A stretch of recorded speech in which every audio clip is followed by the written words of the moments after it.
예, 안녕하세요. 연희동 김씨입니다.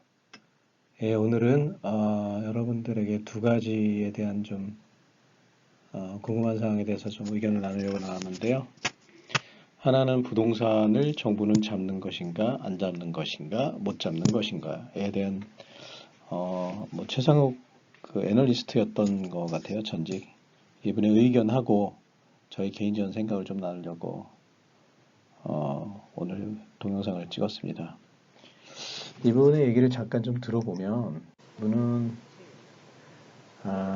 소득 대체율에 대한 얘기를 하고 있어요. 근데 국민연금 같은 경우에 우리는 31% 정도 돼요. 그러니까 소득 대체율이 900만 원을 받던 사람은 300만 원, 300만 원 받던 사람은 100만 원 정도밖에 소득 대체율이 안 되기 때문에 노년이 상당히 빈곤해진다는 얘기를 하고 있어요. 그래서 보통 그 다른 나라 일본, 특히 일본 같은 경우에는 은퇴를 하면서 보유부동산을 처분한다고 합니다. 왜냐하면 그 소득 대체율이 높기 때문에 그 소득 대체율로 공적연금이 커버가 되니까 부동산을 팔고 외곽으로 가는데 우리는 소득 대체율이 상당히 낮으니까 반대로 베이비부모 세대가 은퇴할 때 일본하고 다르게 다른 나라하고 다르게 부동산을 더 취득을 한다는 거예요. 예, 소득을 위해서. 그래서 이런 문제 때문에 사실은 그 노년층들이 부동산을 매각을 하는 게 아니라 오히려 더 많은 취득을 하기 때문에 부동산 가격이 그 이상으로 올라가고 있다는 얘기를 하고 있어요. 이래 보면은 정부는 결론적으로 얘기하면 이럴 경우에 부동산 가격이 하락하면 어떻게 될까요? 노년층, 특히 베이비부모는 거의 멘붕이 올 거 아니에요. 그래서 이분 말로는 결국엔 정부가 절대 부동산 하락을 용인할 것 같지 않다라고 얘기를 하고 있어요. 그래서 어찌됐든 표를 위해서든 혹은 은행을 위해서든 그 누구를 위해서든 정부는 절대 부동산 하락을 원하지 않을 거다라는 얘기를 했고요. 두 번째는 2023년 임금 인상, 2023년 잘못 썼네. 2024년 임금 인상은 득인지 실인지에 대해서 좀 얘기를 나누도록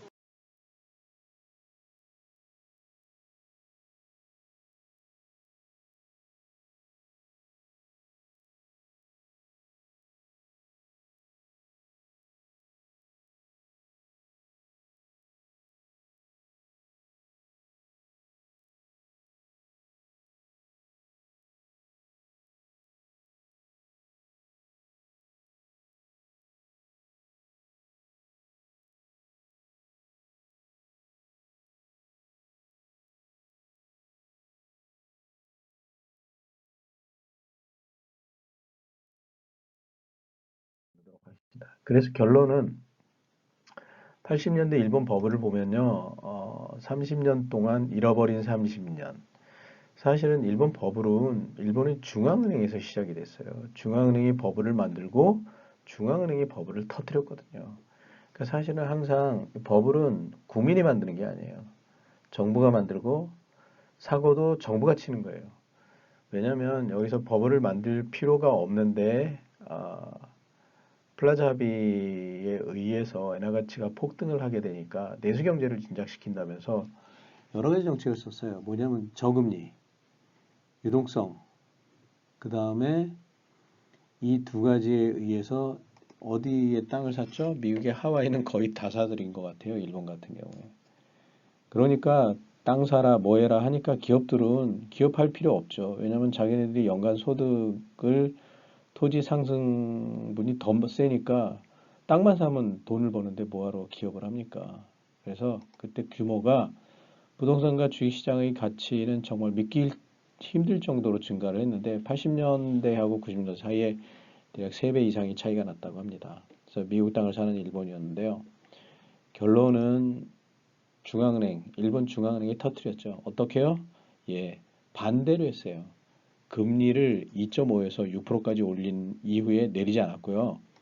대출 총량제라고 그래갖고 대출을 다 회수해버렸습니다.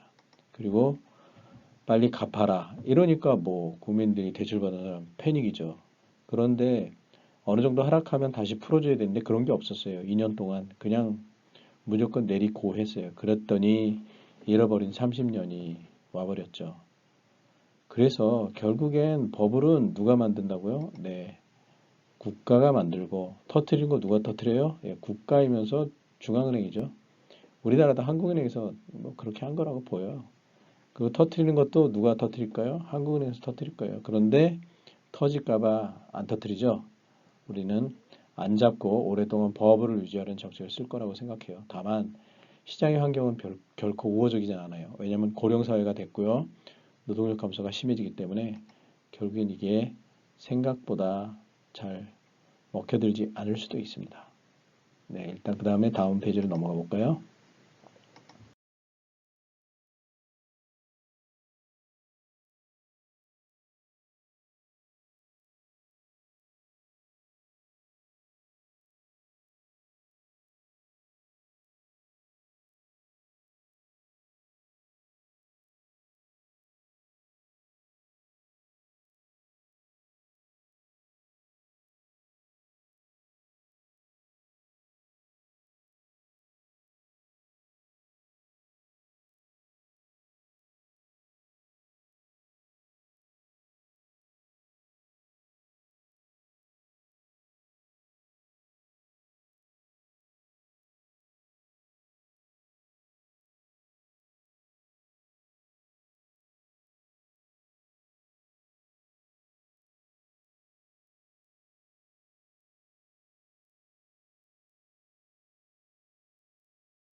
여기 이제 김순덕이라는 뭐 기자 같아요.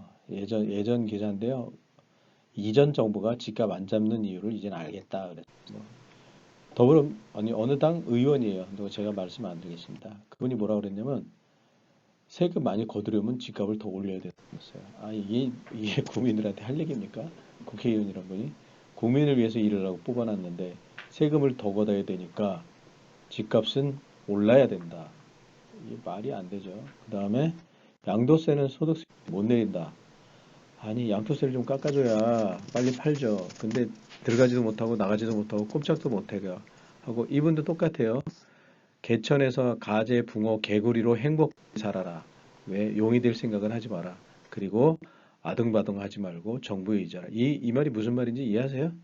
이거는 정부에서 지원금, 보조금 줄 테니까 길거리 돌아다니다가 보조금이나 먹고 떨어져라. 와, 참 답답합니다. 이런 분들을 믿고 뽑아줬던 국민들이 참 머리가 좀 그럴 거예요. 자, 보면 정부 시각은 이전이든 아니든 비슷한 듯해요. 잡지 않은 원인은 앞에 다 기술을 했고요. 진짜 집값이 하락한다면 그건 정부가 더 이상 어떻게 할 수 없을 때가 아닌가 생각합니다. 국민이 원해서가 아니라가. 예, 국민이 원해서가 아니고요. 실제로 또 다주택자나 국민의 60%가 주택 보유자이기 때문에 어떻게 보면 또 국민들이 빠지기를 원하지 않을 수도 있어요. 그런데 1주택자의 경우에 자녀가 있는 분들은 생각을 좀 해보셔야 될 것 같아요. 왜냐하면 결혼할 때 어디 살아요? 내 집값이 올라서 좋은데 자녀를 구해줄 수 없으니 건넌방에서 신혼생활을 해야 되죠. 그게 현실이에요. 그러니까 우리가 깔고 앉는 자산이 비싸지기만 하면 아까 말했죠. 세금만 늘어나고 자녀들이 결혼할 때 고통스러울 뿐이에요. 그런데 인간은 뭐다? 한 치 앞을 바라보지 못한다. 그리고 남의 고통은 남의 고통이고 나의 고통이 온 세상의 고통이다. 그게 인간의 기본적인 시각 같아요. 그 다음 페이지로 넘어가겠습니다. 아,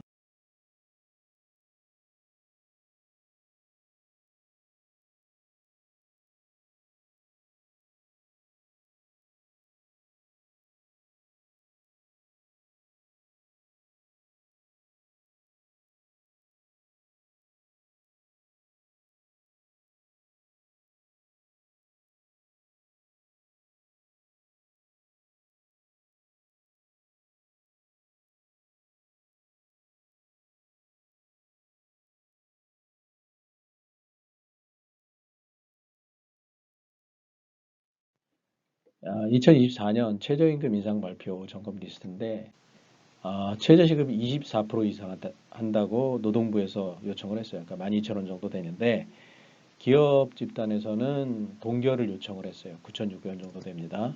그러면 정말 인건비를 이렇게 기본소득, 최저기본소득, 최저임금을 올리는 것이 정당한가? 물론 저는 개인적으로 최저임금을 어느 정도 올리는 것은 나쁘진 않다고 생각해요. 그런데 문제는 지금 인플레가 심각한 상황이에요. 그러면 최저임금을 올리면 물가가 그 이상 올라갑니다. 그러면 다시 어떻게 해야 돼요? 최저임금을 또 올려야 돼요. 왜요? 최저임금 올린 것 이상으로 물가가 올라갈 것이기 때문이죠. 그러니까 이것이 인건비를 올리는 것이 어떻게 보면 맞겠지만 그것이 결국엔 역으로 노동자들한테 고통을 줄 확률이 더 높다라는 거예요. 반대로 인건비 상승을 멈추고 국가에 물가 하락을 유도를 시켜야 됩니다. 인건비도 안 올렸는데 물가 올라가는 거 안 잡을 거야? 라고 정부를 국민들이 닥달을 해야 돼요. 여기저기서. 그러면 정부도 국민의 눈치를 볼 수밖에 없습니다. 그래서 저는 개인적으로는 임금 인상이 임금이라고 잘못 써놨네요. 임금 인상이 올라가는 것만이 좋지는 않다고 생각해요. 최저임금이 경제가 발전 중이라면 많이 올리는 것이 나쁘지는 않아요. 문제는 저성장으로 들어가는 구조라면 결국 이것이 일자리를 줄이는 역할을 할 것이라고 생각합니다. 결국 임금 인상이 소수만을 위한 뒷돈 개설가 될 확률이 높다는 것이죠. 다만 최저임금을 낮추면 반대급부로 물가도 내려가도록 정부가 조치를 취하는 게 좋을 거예요. 그러나 이런 행동은 경제 성장을 하락시키는 일이기 때문에 정부는 절대 그러한 정책을 취하지 않을 거라고 봐요. 그럼에도 고령 사회로 가는 사회라면 은퇴자들에게는 디플레가 오히려 더 나은 사회가 될 수 있겠죠. 인플레이션은 그들에게 고통 그 자체일 테니까요. 일자리가 없는 노령인, 소득이 낮은 노령인 생각만 해서 사실 고통입니다. 예, 이상입니다. 오늘 연유동 정치가 궁금한 두 가지 이슈에 대해서 나눠봤습니다. 또 궁금하신 사항이 있으면 또 올려주세요. 제가 취재해보고 작성을 하도록 하겠습니다. 감사합니다. 다음에 또 봬요.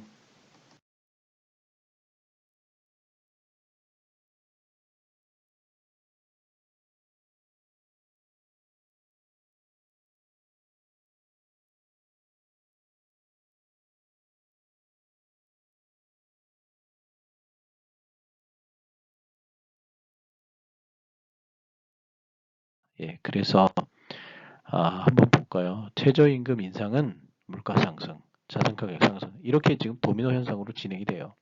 결국 임금 인상보다는 인플레이션 물가가 내리는 게 국민들에게 더 중요하다. 특히 저소득 국가에서는 정부는 아마 반대 생각을 갖고 있을 거예요. 아까 세금 더 걷어야 된다고 그랬잖아요. 그런 생각을 갖고 있는 정부들이 과연 국민을 위한 좀 관점을 가지고 있을까요? 누구든지 임금을 더 받고 싶지만 그게 모든 것에 인플레를 일으킬 수 있다는 것도 고민을 좀 해봐야 된다고 생각을 해요. 네. 오늘은 여기 지금 보면 더 한번 내려가 볼까요?